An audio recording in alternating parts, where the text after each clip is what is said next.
ক্ষমতার পালাবদল কিন্তু বিশ্বের বিভিন্ন দেশেই ঘটে, কিন্তু গণঅভ্যুত্থান কিন্তু সবসময় হয় না। আমি নিজে বাইতুল মোকাররমের অপোজিটে আজাদ প্রোডাক্টসের গলিতে নেতাকর্মীদেরকে নিয়ে অবস্থান নিয়েছি এবং তখন আমাদের এই মিছিলে গুলি চালিয়েছে ছাত্রলীগের সাবেক সেক্রেটারি গোলাম রাব্বানীর ভাই রুহানি ও সে তখন মতিঝিল জোনের এসি ছিল, অ্যাসিস্ট্যান্ট কমিশনার। আমরা 2009 সালে ঢাকা বিশ্ববিদ্যালয়ে ভর্তি হওয়ার পর থেকেই খুনি ফ্যাসিস্ট হাসিনার রোষানলের শিকার। সে থেকে আমরা গত 16 বছরই ফ্যাসিস্ট হাসিনার বিরুদ্ধে লড়াই সংগ্রাম করেছি, আন্দোলন করেছি। সেই আন্দোলন সংগ্রামের চূড়ান্ত পরিণতিতে এসে 24 জুলাই আগস্টে ছাত্র জনতার সম্মিলিত প্রয়াসে একটি গণঅভ্যুত্থান হয়েছে। সেই গণঅভ্যুত্থানের মাধ্যমে খুনি ফ্যাসিস্ট হাসিনা বাংলাদেশ থেকে পালিয়ে যেতে বাধ্য হয়েছে। আমরা যদি জুলাইয়ের গল্প বলি, জুলাই শুরু থেকেই শিক্ষার্থীরা তাদের একটা যৌক্তিক দাবিতে এই আন্দোলনটা শুরু করেছিল, কোটা সংস্কারের আন্দোলন।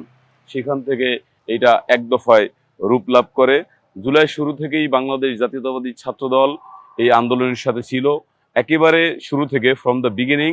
জাতীয়তাবাদী ছাত্রদল আসলে নিজের ব্যানার, যেটা নিজের ব্যানারে আমরা এই আন্দোলনে অংশগ্রহণ করি নাই শুরুর দিকে, কারণ আমাদের এটা একটা আন্দোলনের কৌশল ছিল।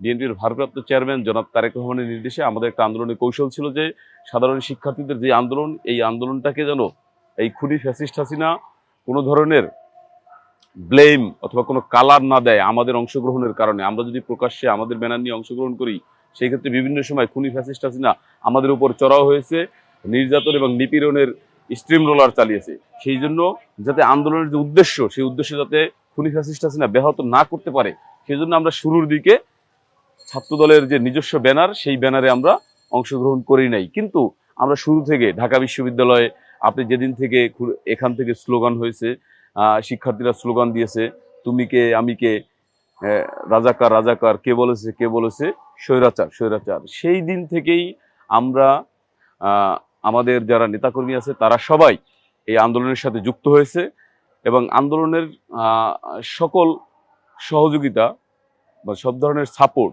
এটা আমরা দিয়েছি এবং আমরা সরাসরি এই আন্দোলনে অংশগ্রহণ করেছি। জুলাইয়ের 16 তারিখে যখন আমরা আমাদের কাছে খবর আসলো যে রংপুরে আবু সাইদ শাহাদাত বরণ করেছে, এবং বিকালবেলা আমরা তখন বিএনপির কেন্দ্রীয় কার্যালয়ে ছিলাম, তখন সেখানে বসে আমরা জানতে পারলাম যে চট্টগ্রামে ওয়াসিম আকরাম নামে চট্টগ্রাম কলেজের একজন মেধাবী শিক্ষার্থী এই আন্দোলনে ফ্যাসিস্ট খুনি হাসিনার পুলিশের গুলিতে শাহাদাত বরণ করেছে। আমরা তখন জানতে পারলাম যে ওয়াসিম আকরাম বাংলাদেশ জাতীয়তাবাদী ছাত্রদল চট্টগ্রাম কলেজ শাখার যুগ্ম আহ্বায়ক ছিলেন এবং এই আন্দোলনে দেশকে রক্ষার জন্য, দেশকে ফ্যাসিস্ট মুক্ত করার জন্য এবং মানুষের যে ভোটাধিকারের লড়াইয়ের মাধ্যমে মানুষের ভোটাধিকার ফিরিয়ে দেওয়ার যে আন্দোলন, সেই আন্দোলনের সামনের সারি থেকে নিজে বুক পেতে দিয়ে শাহাদাত বরণ করেছে খুনি ফ্যাসিস্ট হাসিনার পুলিশের গুলিতে।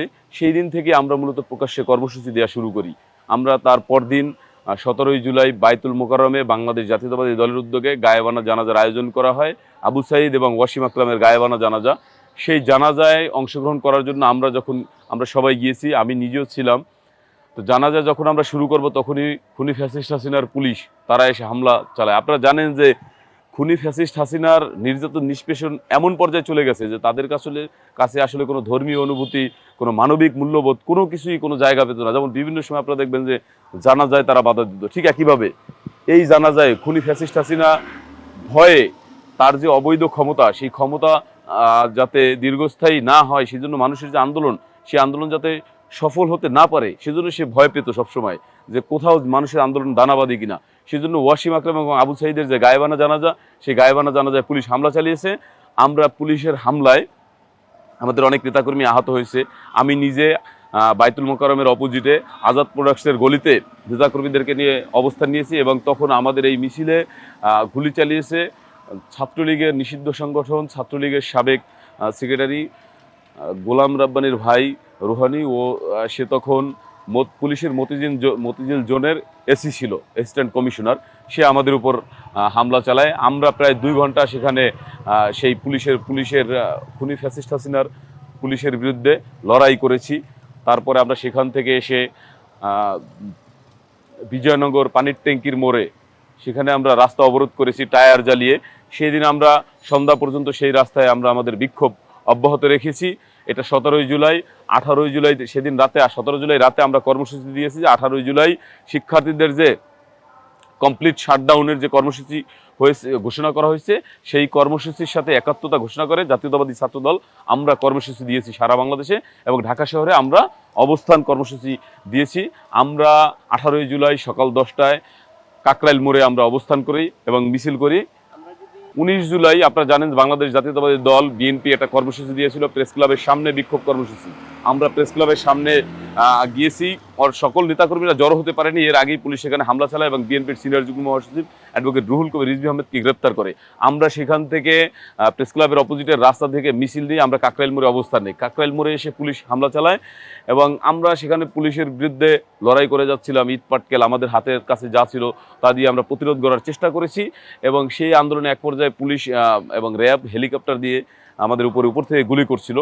তখন আমরা এই আন্দোলন প্রায় 3 ঘন্টার মতো আমরা সেখানে কাকরাইল থেকে শান্তিনগরের রাস্তায় আমরা ফাইট করেছি।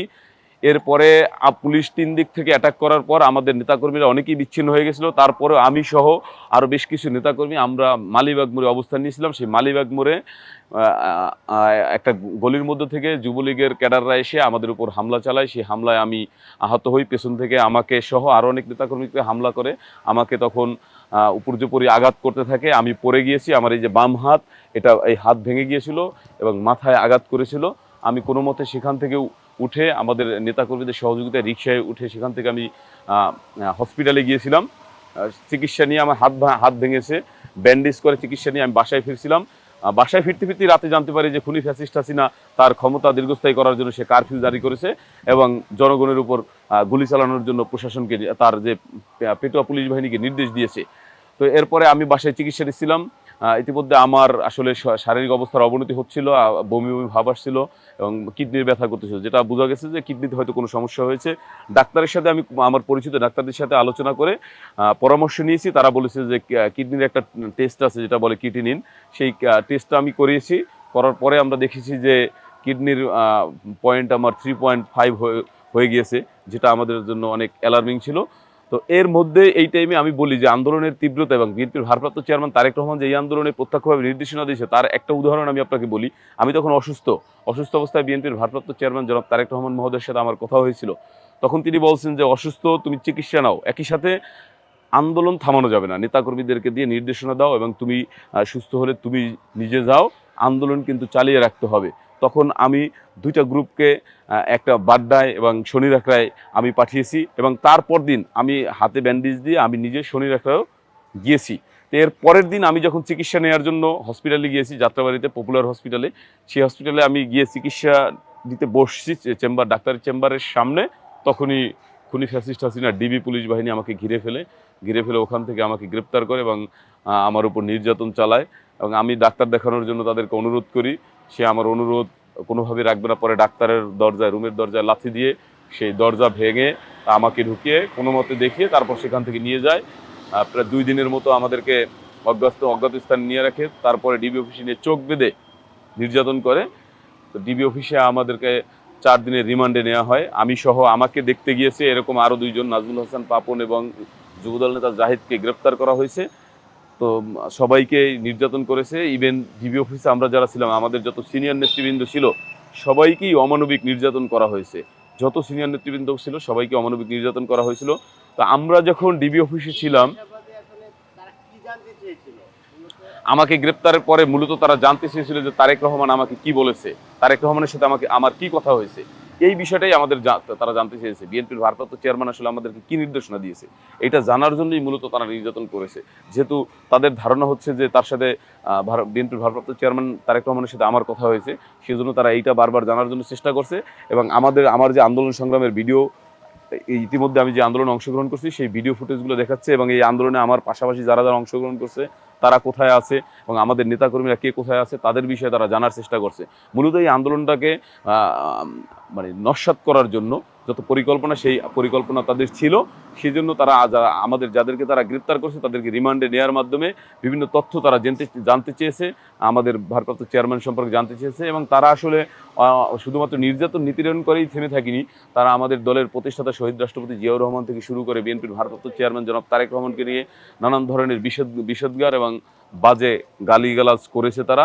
তারপরেও আমরা আমাদের এই আন্দোলনকে তারা দমাতে পারেনি, কারণ সংগঠন হিসেবে, একক সংগঠন হিসেবে বাংলাদেশ জাতীয়তাবাদী ছাত্রদলই এই আন্দোলনের সবচেয়ে বেশি ত্যাগ স্বীকার করেছে। জাতীয়তাবাদী ছাত্রদলের 143 জন নেতাকর্মী শাহাদাত বরণ করেছে এই এই জুলাই আগস্টের গণঅভ্যুত্থানে, যেটা বাংলাদেশের আর কোনো ছাত্র সংগঠন বলতে পারবে না যে তাদের এত সংখ্যক নেতাকর্মী শাহাদাত বরণ করেছে, গুম হয়েছে, খুন হয়েছে অথবা পঙ্গুত্ব বরণ করেছে।